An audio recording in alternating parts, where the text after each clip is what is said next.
જય માતાજી મિત્રો, સ્વાગત છે મારા નવા વ્લોગમાં। તો આજે છે 16 તારીખ પહેલા મહિનાની અને જાગી ગયા છીએ અને આપણે સીધો વિડીયો બનાવવા બેઠા છીએ। તો ઘણા મિત્રોની કોમેન્ટ હતી કે જૂનાગઢનો વિડીયો બનાવો, જૂનાગઢમાં શું વ્યવસ્થા છે ખાવા પીવા રહેવા જમવાની। તો આપણે બધું આમાં કહેવાના છીએ કે કેવું છે ગ્રાઉન્ડ, કેવો છે સ્ટાફ, શું છે રહેવાની વ્યવસ્થા, જમવાની વ્યવસ્થા, શું નજીક પડે છે, આજુબાજુ શું છે। તો આપણે બધું કહેવાના છીએ કેમ કે ગઈ વખતે આપણે જૂનાગઢ ગ્રાઉન્ડ હતું એટલે આપણને થોડોક અનુભવ છે જૂનાગઢ ગ્રાઉન્ડનો અને સ્ટાફનો, કેમ કે કોલેજનું મારું પહેલું વર્ષ હતું ને ફોર્મ ભરી દીધું હતું આપણે આમનો અને ગ્રાઉન્ડ દેવા ગયા હતા અને પાસથી થઈ ગયા હતા વગર મહેનતે। તો એની વિશે આપણે થોડુંક કહેવાના છીએ। તો જોઈજો આખો વિડીયો અને મોકલજો, કોઈને જૂનાગઢ ગ્રાઉન્ડ હોય એને શેર કરી દેજો। તો કરીએ ચાલુ। તો જૂનાગઢ જવા માટે જે જવાના હોય તો એક દિવસ પહેલાં પહોંચી જવાનું, કેમ કે ગ્રાઉન્ડની એક્ઝેક્ટ સામે રહેવાનો એનો હેડક્વાર્ટર, જે પોલીસનું હેડક્વાર્ટર હોય કે જ્યાં પોલીસવાળા રહે છે એનો તે ત્યાં ઉતારો આપેલો છે। તો ગ્રાઉન્ડની એક્ઝેક્ટ સામે વચ્ચે રોડ છે, ખાલી એક બાજુ ગ્રાઉન્ડનો ગેટ, એક બાજુ હેડક્વાર્ટરનો ગેટ। રાષ્ટ્રીય સૈયર શેલભાઈ દવેમાં હશે તમારે આઈ થિંક બધાને। તો ત્યાં વયું જવાનું અને ત્યાં 100 રૂપિયા લે છે। તો 100 રૂપિયામાં જો તમે ગાડલું લેશો તો 20 રૂપિયા ગાડલાના કાપે છે અને કંઈ ઓઢવાનું લેશો તો 10 રૂપિયા ઓઢવાના કાપે છે, બાકીના પૈસા પાછા આપી દેશે। તો તમે કાંઈ નથી લેતા તો સવારે પાછા તમારા 100 રૂપિયા પાછા જ આપી દેશે। અને જમવાનું ના ફ્રી છે। આ એકવાર ભાઈબંધ જતો 2 દિવસ પહેલાં તો એ મને કહી દીધું કે જમવાનું એકદમ ફ્રી છે।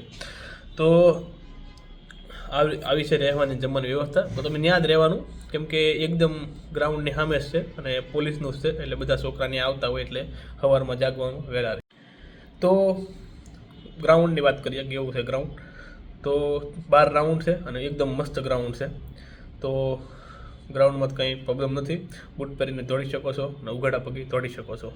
તો એવું છે ગ્રાઉન્ડ। અને વહેલા તે પહેલાં એ જ નિયમ છે, ક્યાંય તમારો ટાઈમ બાઈમ નથી જોતા કે ભાઈ કેટલા વાગ્યાનો ટાઈમ છે। 4 વાગે એન્ટ્રી ચાલુ થઈ જાય છે, 4 વાગે પહોંચી જાવ એટલે પહેલાં 200 ધોરણે દોડાવે છે।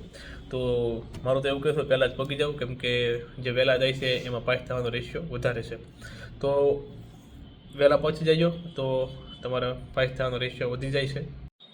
તો જૂનાગઢ ગ્રાઉન્ડમાં પહેલાં જતા 4 વાગે એન્ટ્રી લેવડાવે છે। એન્ટ્રી લેવડાવ્યા બાદ તમારો હોલ ટિકિટ અને આઈડી કાર્ડ ચેક કરીને અંદર જવા દે। અંદર જવા બેસાડે છે, બેસાડીને સેશ નંબર આપે, સેશ નંબર આપીને ચીપ પહેરાવે પગમાં। ચીપ પહેરાઈ જાય પછી સ્કેનરથી ચીપને વેરીફાઈ કરીને વેરીફાઈનો ચિક્કો મારશે।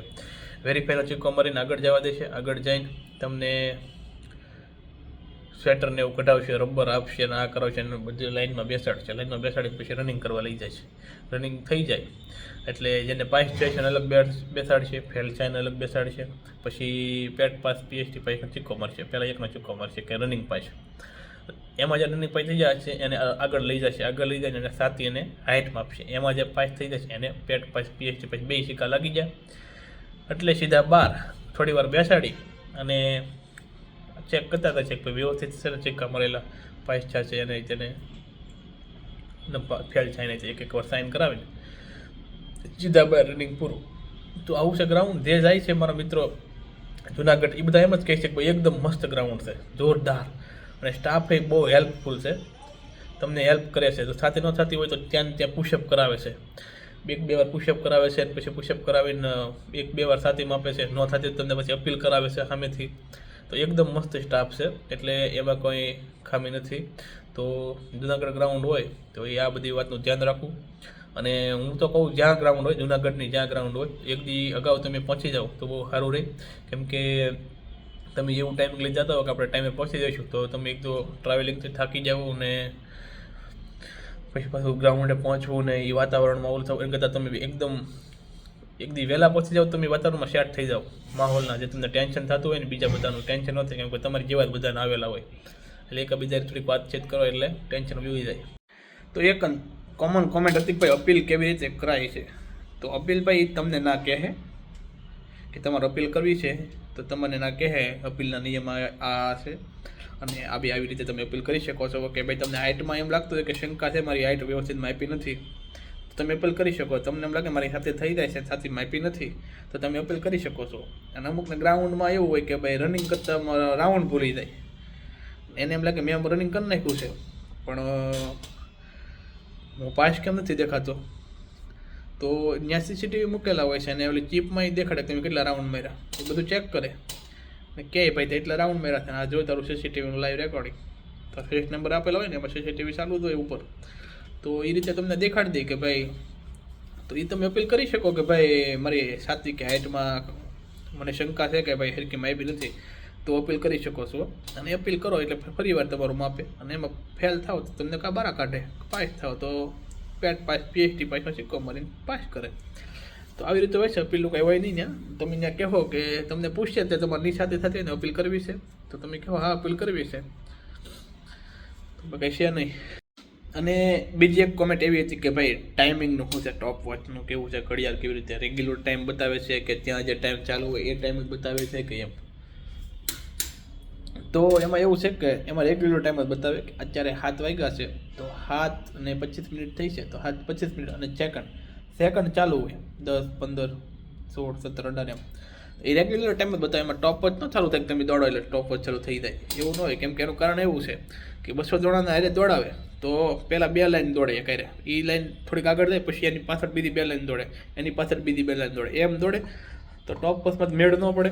એટલે જે રેગ્યુલર ટાઈમ હોય તમે તમારી લીટે પૂગો એટલે તમારે જોઈ લેવાનું કે આ ટાઈમે મેં સ્ટાર્ટ કર્યું હતું કે મેં આ ટાઈમે દોડવાનું સ્ટાર્ટ કર્યું હતું તો એ રીતે માઇન્ડમાં સેટ કરીને પછી દોડવાનું. અને ગ્રાઉન્ડમાં 2 વોચ હોય છે 200 મીટર પૂરું થાય ત્યારે 1 વોચ આવે એટલે 400 મીટરમાં 2 વોચ હોય તો એ રીતે હોય છે. તો આપણે સેકન્ડ ઉપર આધાર રાખવાનો કે ભાઈ એટલી મિનિટે મેં સ્ટાર્ટ કર્યું હતું તો મારે એટલી મિનિટે પૂગવાનું છે તો એવી રીતે છે. તો એક સ્ટોપ વોચ નથી મૂકતા એ વેમમાં ન જતા તમારે તો કાંટાવાળી ઘડિયાળ હારે લઈ જાય હોય કે કાંટાને આપણે બરાબર 25 મિનિટ સેટ કરીને ફટાડી દેવાનો ચાલુ થાય એટલે સ્ટાર્ટ કરી દેવાનો. કાંટાવાળી તો સ્માર્ટ વોચ અંદર લઈ જવા દેવાતા નથી તો તમે કાંટાવાળી ઘડિયાળ હારે લઈ જઈ શકો છો.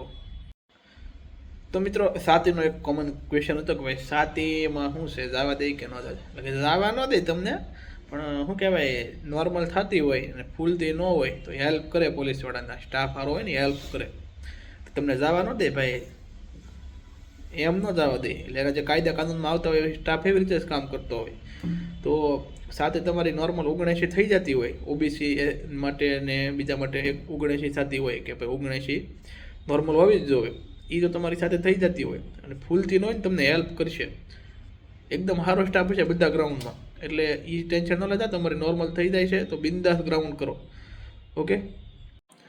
અને ઘણા મિત્રોને એવું છે કે ભાઈ તમારાથી કેટલામાં ગ્રાઉન્ડ થતું નામ ને તેમને ભાઈ અમારથી થતું નથી ને અમારે અહીંયા 26 મિનિટનો ટાઈમ આવે છે ને 27 મિનિટનો ટાઈમ આવે છે તો ભાઈ મેં માપ્યું જ નહોતું ગ્રાઉન્ડ ઘરે કોઈ દિવસ કે ત્યાં પોલીસવાળા માપી લે એને શું કામ છે અહીંયા આપણે શું કામ આપવું પોલીસવાળાના માપી લેશે તો એ માપી લીધું ને આપણે ટાઈમિંગ આવી ગયું તો ત્યાં તમારે ફૂલ સ્ટ્રેન્થથી દોડી જવાનું હોય એક જ દી દોડવાનું છે ને 25 મિનિટ જ દોડવાનું છે. તમે વધારે દોડશો તો કંઈ કામનું નથી 25 મિનિટ જ દોડવાનું છે ને એ 5 કિલોમીટર પૂરું કરવાનું છે તો ફૂલ સ્ટ્રેન્થથી દોડી જજો કેમ કે એક જ વાર દોડવાનું છે પછી એવી તો ક્યારે ભરતી આવે 2-3 વર્ષ તમે પાછા ભરતીની તૈયારી કરતા હોય ન કરતા હોય શું ખબર એટલે એક જ વાર દોડવાનું છે ભલે શ્વાસ ચડે આમ તો 5 રાઉન્ડ શ્વાસ ચડી જાય બધાને મને ચડી ગયો તો ઊભા રહ્યો તો ઊભા રહી ગયા દોડી ગયા તો દોડી ગયા એવું છે તો ઊભા ન રહેતા અને દોડી જજો. અને હવે આપણે આગલો વિડીયો જામનગરનો બનાવીશું તો જોજો એ વિડીયો છે તો કંઈ મારી માહિતી ઘટતી હોય તો પાછો કોમેન્ટ કરજો તો આપણે એવો એક મિનિટનો વિડીયો બનાવી નાખીએ આપણે એવું કંઈ નહીં કે આ ટેલિગ્રામ ચેનલમાં આપણે બધું મૂકીએ છીએ જૂનાગઢમાં શું વ્યવસ્થા છે ને તે એક આખી પીડીએફ જ મૂકેલી છે કયા ગ્રાઉન્ડમાં કઈ વ્યવસ્થા છે અને ખેડાનો એક વિડીયો બનાવીને મૂકી દીધો છે કોઈ ન જોઈ લેજો. તો આભાર મિત્રો વિડીયો જોવા માટે તો આપણે આપણો વિડીયોને પૂરો કરીએ છીએ.